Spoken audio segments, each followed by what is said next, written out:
Delve into the mystical realms of the Bible, and you'll find a discreet mention of fallen angels, ethereal beings who have strayed from the heavenly path, choosing the shadowed corridors of disobedience. In the sacred scriptures, these celestial rebels occupy a scarce narrative space, eclipsed by the countless angels that remain steadfast in their divine grace. Yet, the enigma surrounding fallen angels beckons us to unravel the mystery concealed within the sacred text. Before immersing ourselves in the intriguing tales of these celestial dissenters, a crucial exploration awaits: a journey into the profound concept of angels endowed with the extraordinary gift of free will. Join us as we unlock the secrets veiled in the celestial tapestry, where choices made among heavenly hosts hold the key to a captivating saga. Picture heaven as their eternal home initially, but now they have fallen from it. What caused all this to happen? We must recognize, however, that angels have free will. Their fall is explained by their free will, as evident in the book of Jude 6, New King James Version. But I want to remind you, though you once knew this, that the Lord, having saved the people out of the land of Egypt, afterward destroyed those who did not believe. And the angels who did not keep their proper domain but left their own abode, he has reserved in everlasting chains under darkness for the judgment of the great day. According to Jude, the angels did not keep their proper domain. The term, proper domain, means rule or starting point. The fallen angels did not keep their beginning, which means they did not follow the path for which they were created. Angels were created from the beginning to be in heaven with God, praising Him and doing His will, just as humans were created to glorify Him but on earth. Despite this, these angels abandoned their beginning or starting point in heaven, choosing to reject God's plan for their lives by exercising their free will. According to the Bible, these angels are fallen angels because they abandoned heaven. What happened to these angels? According to the Bible, in 2 Peter 2 verse 4, New King James Version, "For if God did not spare the angels who sinned but cast them down to hell and delivered them into chains of darkness, to be reserved for judgment." The leader of these angels is Satan, who transforms himself into an angel of light.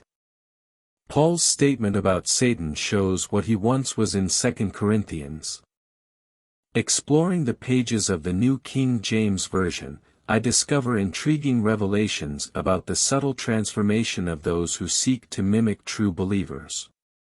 It unveils a dark past where Satan, once an angel of light, rebelled and led a great uprising in heaven.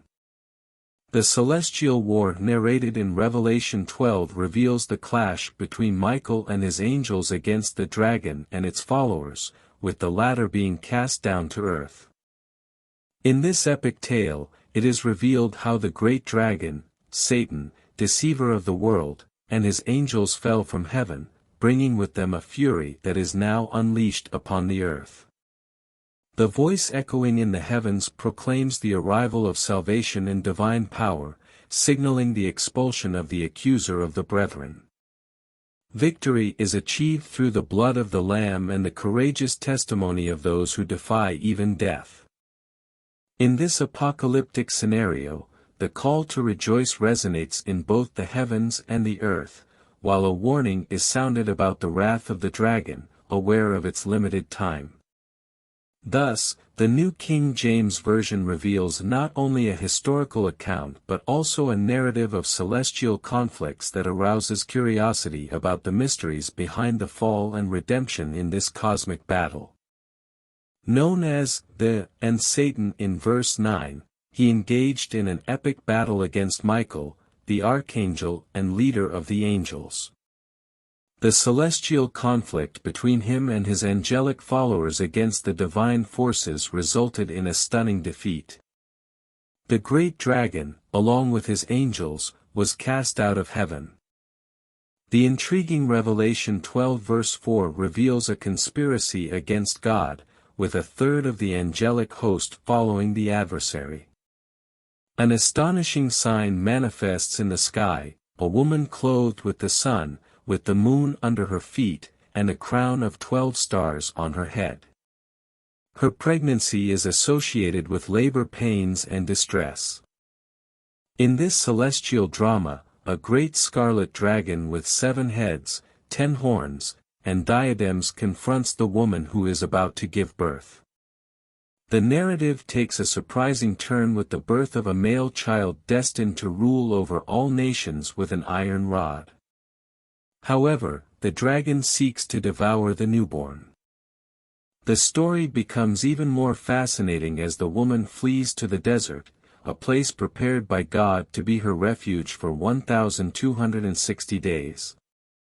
The symbolism of the dragon's tail dragging a third of the stars of heaven, interpreted as angels, adds an additional layer of mystery. Revelation 12 verse 4 suggests that the stars of heaven represent angels, connecting the narrative with Jesus' description of Satan as a falling star in Luke 10 verse 20. Jesus' confirmation of Satan's fall adds an additional layer of enigma to this intricate celestial tale. The disciples, the 70, are teaching, preaching, and healing. And then they tell Jesus, "Lord, even the demons submit to us in your name." As if that were the most surprising thing, Jesus is the Lord. It should not surprise us to see his power even over demons. Despite this, Jesus declares having seen Satan fall like lightning from heaven. Since that moment, Satan has inflicted his evil on humans, explaining the rise of giants and the increase in demonic possession. During his ministry, Jesus faced many demons, and these evil beings knew who Jesus was. How many angels make up a third of the angelic host?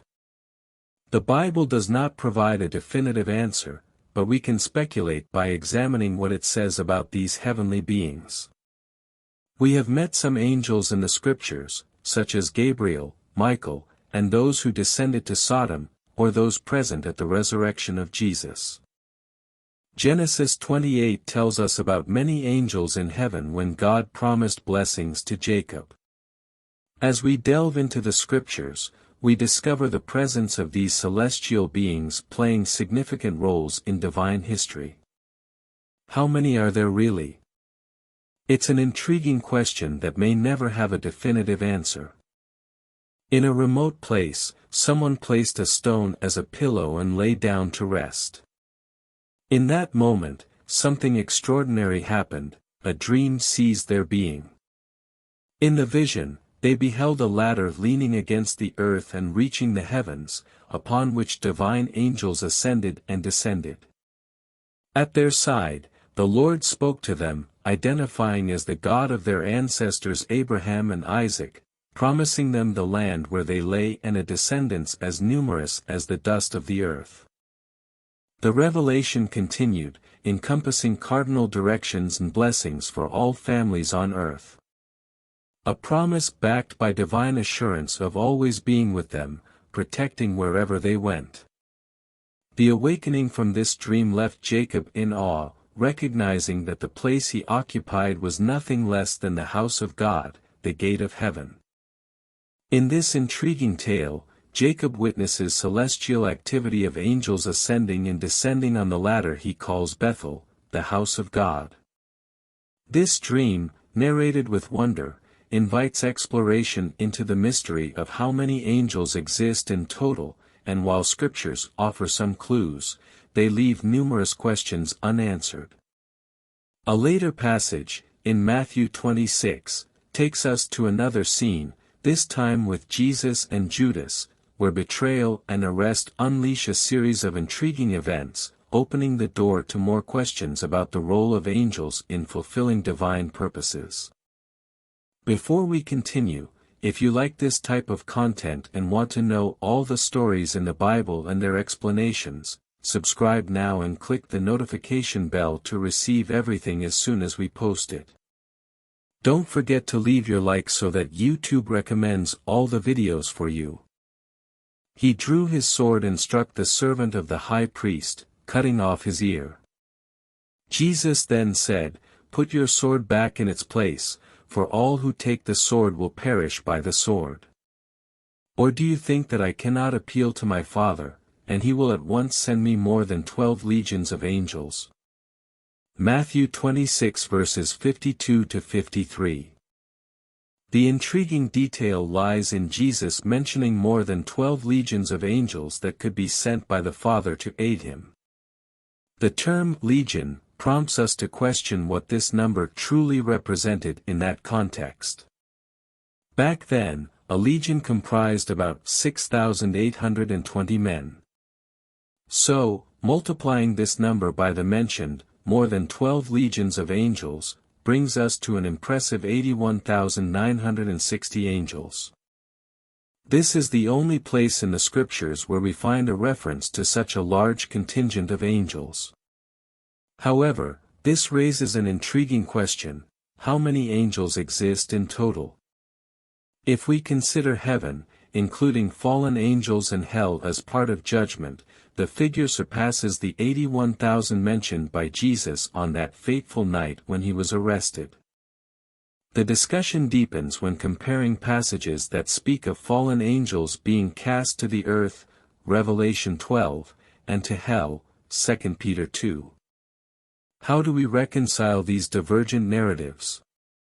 We recall that hell was originally prepared for Satan and his rebellious angels, Matthew 25 verse 41. However, man's free will and responsibility in choosing his eternal destiny result in others, besides the fallen angels, being destined for hell. This is a fascinating glimpse into the complexities surrounding celestial and infernal destinies, where divine wrath manifests in mysterious and unpredictable ways. In a pivotal moment, the king will separate the goats to his left and the sheep to his right. The words that follow will resonate with divine judgment. "Come, you who are blessed by my Father," the king will say to those on his right, revealing a mysterious kingdom prepared since the foundation of the world. What actions led to this blessing? How did deeds toward the hungry, thirsty, stranger, naked, sick, and imprisoned shape their destinies? The righteous, bewildered, will inquire of the king when they perform these benevolent actions. The answer will unveil a profound connection: each act toward the least of their brothers was, in fact, a service to the king himself. In contrast, those on the left will hear words of separation and curse. What choices led to this eternal condemnation? How did rejection of the hungry, thirsty, stranger, naked, sick, and imprisoned seal their fate in the eternal fire? These words, drawn from the Gospel of Matthew, paint a picture of responsibility, choice, and destiny. Though initially intended for Satan and his fallen angels, hell is revealed as a place where humanity can also end up due to their choices. How will divine wrath unfold at the end of all things? A mystery that prompts us to reflect on our own choices and their impact on our eternal destiny. About those who have rebelled against him, Satan, and the fallen angels, they will not escape unscathed. Here, we have delved into the intriguing reality of the existence of fallen angels, an idea challenging for many of us to grasp. Despite our inclination to believe that angels are incorruptible, biblical history reveals the opposite.